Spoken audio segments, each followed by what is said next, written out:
Hi. So I wanted to spend just a few minutes here talking about the reading that you have due this week, and you've got reading notes due as well.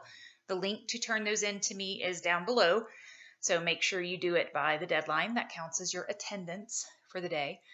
So the reading is written by Gretchen McCulloch. She's the one that wrote the book Because Internet that you've already read a chapter out of earlier this semester, and you'll read another one a little later.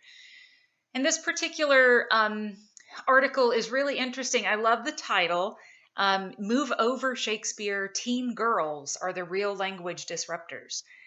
There's a long history of young women actually being the ones who are moving language forward, introducing new vocabulary and new ways of using syntax and diction and grammar. It goes all the way back to the Middle Ages. In paragraphs 4 and 5, McCulloch describes these letters that were studied by these linguists in Helsinki. And the letters were from the 1400s to the 1600s. So this is the Middle Ages. This is the Middle Ages into the Renaissance. So a long time ago. Even in those letters from young women from hundreds of years ago, McCulloch mentions that these linguists found key changes in the way that these women and these young girls were using language. So even then, even during the time of Shakespeare, which this time period does cover, young women were the ones who were changing the language and allowing it to morph. Our everyday language, the hoity-toity word for that is vernacular, and that's used in paragraph 3 in this article. The vernacular is the everyday way that we use language. It's our informal ways that we communicate with family and friends. The vernacular changes rapidly. So if you think back to anything that you've read from the Shakespearean era, this is also the period when the King James Bible was written. Those languages are very different than what we speak today, even though they're both English. Even the way radio broadcasts or movies from the 1930s and 1940s, even the way they sound is different. And they're less than 100 years ago. So our vernacular, our way of using language does shift very quickly over time. And McCulloch's point is an interesting one, that it's young women who are the predominant motivators and generators of that change.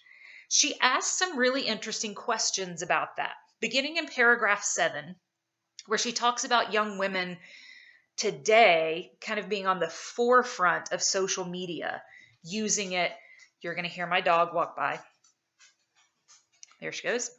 Um, McCulloch talks a lot about how young women in social media today are being generators of that change.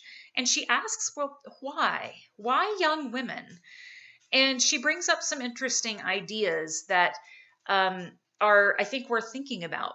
Number one may be the fact that women might be inherently more nurturing.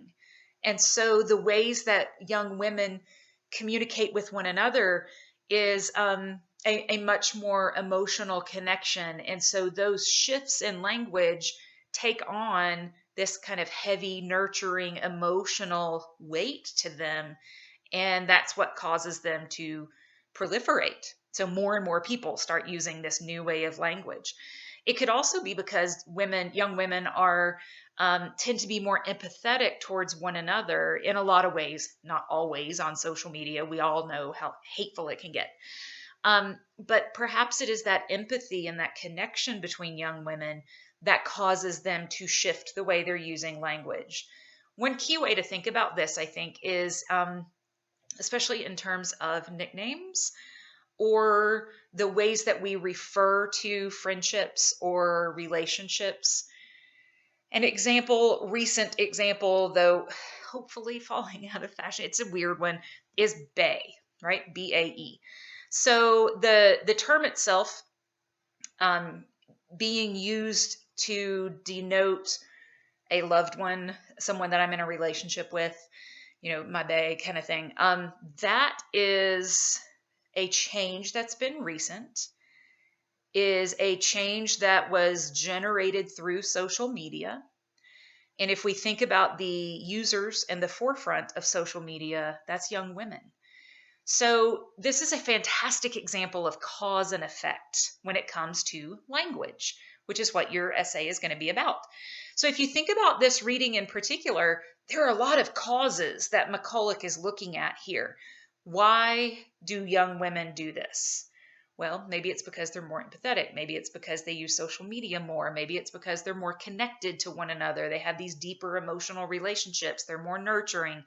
There are a lot of really interesting whys or causes that McCulloch is talking about in this particular reading.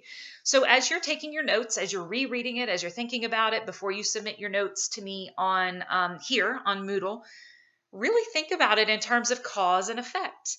And let this be a way to start generating ideas for your own cause and effect essay. So get your notes turned in.